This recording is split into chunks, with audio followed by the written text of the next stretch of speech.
Meus irmãos, hoje nós vamos ler o livro de Mateus, capítulo 24, onde ele começa a falar ali sobre o princípio das dores, o princípio do fim. E nós vamos começar lendo a partir do versículo 15, que fala sobre o final dos tempos. Aqui, o título do texto é A Grande Tribulação. E começa dizendo: portanto, quando veres que a abominação da desolação de que falou o profeta Daniel está no lugar santo, quem lê, entenda. Então os que estiverem na Judéia fugirão para os montes. Quem estiver sobre o telhado, não desça para tirar alguma coisa de sua casa. Quem estiver no campo, não volte atrás para buscar as suas roupas. Mas ai das que estiverem grávidas e das que amamentam naqueles dias. Orai para que vossa fuga não aconteça no inverno, nem no sábado. Pois haverá tão grande aflição como nunca houve desde o princípio do mundo até agora, nem haverá jamais. Se aqueles dias não fossem abreviados, nenhuma carne se salvaria, mas por causa dos escolhidos serão abreviados aqueles dias. Então, se alguém vos disser: olha o Cristo aqui ou ali, não acreditem, pois aparecerão falsos cristos e falsos profetas, e farão tão grandes sinais e prodígios que, se possível fora, enganariam até os que são escolhidos. Prestai atenção, eu vos aviso antecipadamente. Portanto, se vos disserem: olhai, ele está no deserto, não saia para ver. Ou, olhai, ele está no interior da casa, não acrediteis. Pois assim como o relâmpago sai do oriente e se mostra no ocidente, assim será também a vinda do Filho do Homem. E mais uma vez o texto diz: onde estiver o cadáver, ali se ajuntarão os abutres. Meus irmãos, Jesus Cristo está nos dizendo aqui nessas palavras que haveriam nos últimos dias um falso Cristo, um não, mas vários falsos cristos, dos quais eles fariam muitos sinais como curas, milagres e profecias. E ele disse que essa mentira, ela seria tão real quanto a verdade. Que se fosse possível, presta atenção que isso foi ele quem disse, se fosse possível, que até aqueles que são escolhidos seriam enganados. Ele está dizendo que essa mentira, ela é tão parecida com aquilo que é verdade, que se fosse possível, até quem é escolhido seria enganado. Então nós vemos aqui que há uma qualidade sobre aqueles que não são enganados por esse falso evangelho. E primeiro nós vamos entender quem é o anticristo, quem é esse falso Cristo. Meus irmãos, muitos acreditam que seriam pessoas que se levantariam fazendo sinais e prodígios, e que muitos os seguiriam como se ele fosse o Cristo. Mas entenda bem, é muito fácil nós sabermos que o Henri Cristo, por exemplo, que é uma figura, é um lunático, né, que se passa por Jesus Cristo, é muito fácil nós olharmos para ele, ou para mestres que são iguais a eles, que se identificam como Jesus Cristo, e nós sabemos que ele não é o Cristo. Então nós tiramos a possibilidade de sermos enganados por pessoas que se denominam Cristos. Mas existe uma outra qualidade de pessoas que hoje fazem coisas em nome de Cristo, e você acredita que aquela pessoa está sendo usada por Deus para ser quem é. Aí a gente já dificulta a situação. Preste bem atenção. Ele está falando que nesses dias, alguns diriam que Deus, que Cristo Jesus, estaria em determinado lugar. Aonde ele compara aqui? No deserto ou no interior da casa. Mas, o que o texto está dizendo? Quando disserem, ei-lo aqui ou ei-lo ali, o que significa? Que ele está em algum lugar. Ele está dizendo, não acreditei nisso. Preste bem atenção que o texto está falando aqui. Que Deus não está mais em um lugar. que Cristo não está mais em ambientes.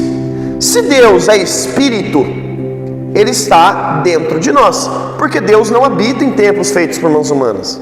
E mais, Ele está dizendo aqui que naqueles dias, os falsos cristos, ou seja, essas pessoas que se agem como se tivesse Cristo dentro de si, que eles operariam tamanhos sinais e profecias que enganariam a muitos. Então, é só você pensar, o que está acontecendo com os crentes hoje? Eles pensam assim: eu preciso ir à igreja para buscar ao Senhor, beleza? Já é o primeiro erro, vamos lá à igreja buscar a Deus. A Bíblia já está falando que Deus não está em um lugar, ela já nos disse, já nos revelou, que Ele não está nem ali e nem aqui. E quando essas pessoas vão, qual que é o interesse dessas pessoas ao irem a esses lugares chamados de igreja hoje, essas sinagogas de hoje? Eles vão a fim de conseguirem cura, a fim de conseguirem palavras de profecia, a fim de buscarem a si mesmo, a fim de iluminarem o seu próprio interior para verem aquilo que é a vontade de sua carne e não a vontade do Espírito. Elas vão para o seu próprio interesse e não para aquilo que é interesse de Deus. Então, o falso Cristo que esse texto está dizendo aqui, mais uma vez eu quero dizer, não são pessoas que vêm e se autoproclamam Cristo, mas são pessoas que vêm e proclamam que estão fazendo em nome de Cristo, quando na verdade não estão. Prestem bem atenção, o Evangelho de Jesus, quem conhece o Evangelho de Jesus, sabe que Cristo, Ele não está aqui no sentido de promover a nossa própria vontade. Que a vontade de Deus para nós não é nos dar carro, casa, faculdade, dinheiro, prosperidade, família, entre outras coisas. A vontade de Deus é que nós venhamos conhecê-lo como Ele realmente é, que nós venhamos ser iluminados pela Sua palavra, como a palavra realmente é, que o amor de Deus seja produzido no nosso interior e que nós não venhamos mais ser devedores à carne, mas ao Espírito, que nós não venhamos mais ser escravos do pecado, mas agora escravos de Cristo. Então, o Evangelho, ele inclui uma coisa que poucos falam, que é o quê? Morrer para si mesmo e viver para Cristo. E uma vez que eu estou morrendo para mim mesmo, eu morro para as minhas próprias vontades. E quando eu morro para mim mesmo, eu não estou morrendo apenas para as coisas que eu fazia de errado, eu estou morrendo para todos os meus objetivos. A Bíblia fala que agora nós somos servos do Senhor, mas a palavra servo nos dias de hoje está mais relacionado a um empregado que ganha o seu salário no final do dia. Mas a palavra servo, quando essas escrituras foram escritas, não era esse servo que é um trabalhador apenas, uma pessoa que recebe o seu salário. Não, esse servo aqui que a Bíblia fala, que nós somos chamados a ser servos, em outras traduções, ou nas traduções mais originais, está se referindo que nós somos escravos de Cristo. E escravo tem um peso muito maior do que a palavra servo. Então a maneira certa em se dizer, quando eu leio servo na Bíblia, é escravo, porque o escravo, ele não tem mais vontades próprias. O escravo, ele não pode tomar o rumo da sua própria vida, porque a vida dele é pertencente a alguém. Então, uma vez que eu falo que eu sou servo de Cristo, eu não posso identificar essa palavra como alguém que diz que é um trabalhador, como alguém que diz que tem um compromisso, talvez até um compromisso distante, mas tem ali um vínculo empregatício. Não, eu digo que eu sou servo, eu digo que eu sou um escravo. Um escravo não tem mais vontades próprias. Nós somos libertos da escravidão do pecado, mas logo somos feitos escravos de Cristo, servos fiéis, aquele que deve não apenas o fruto do teu trabalho, mas toda a sua vida.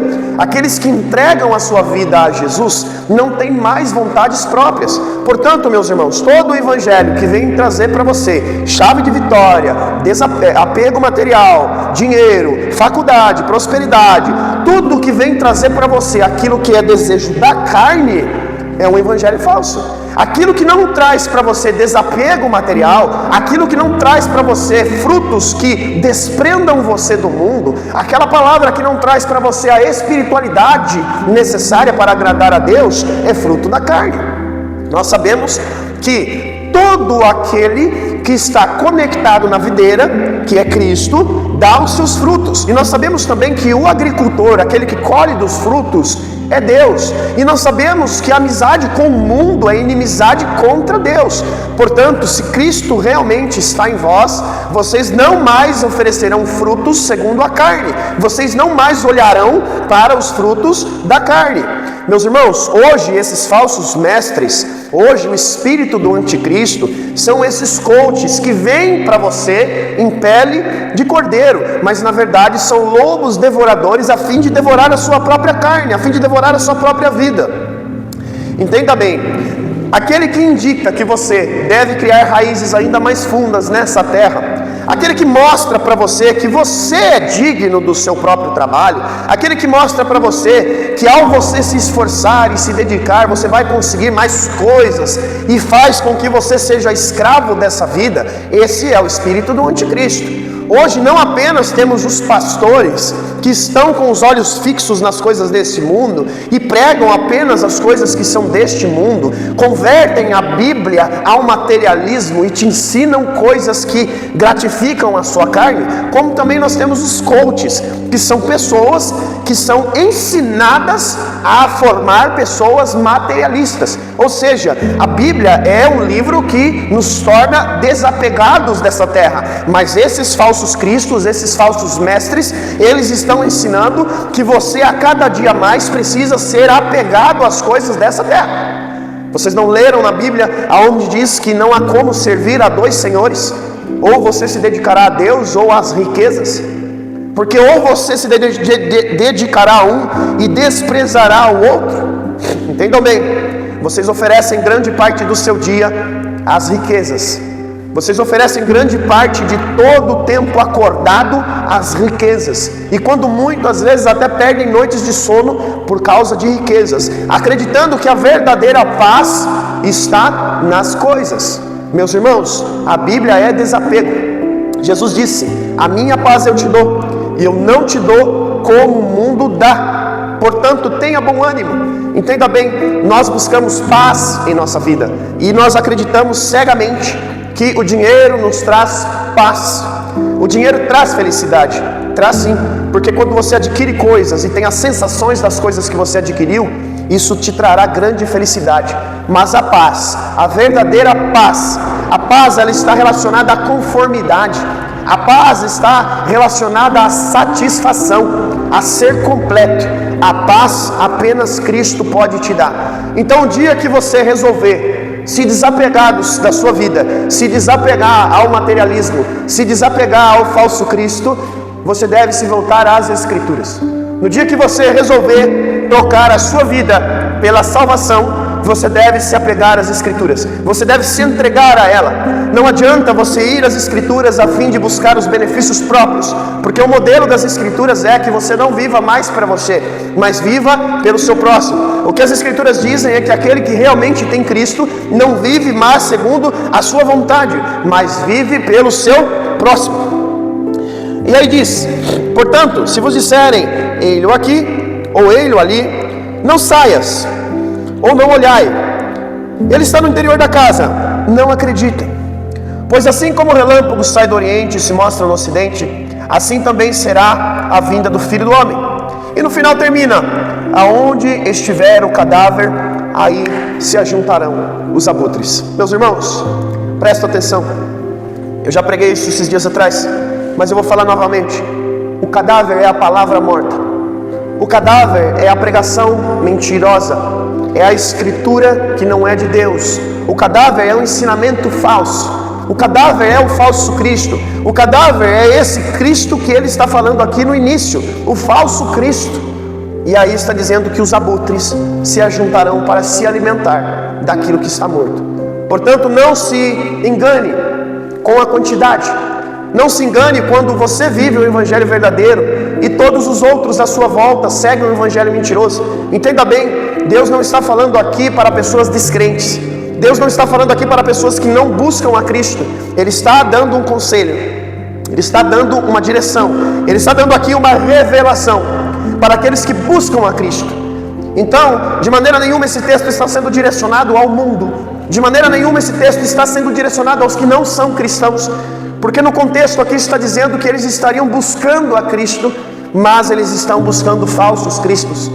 Portanto, aonde estiver a mensagem morta, aonde estiver a mentira, aonde estiver o falso Cristo, a falsa palavra, aí se ajuntarão as multidões. Portanto, não tenha como motivo de prosperidade ou por motivo de estar fazendo certo aqueles que conseguem ajuntar multidões, pois a mentira atrai a muitos, a verdade gera a rejeição.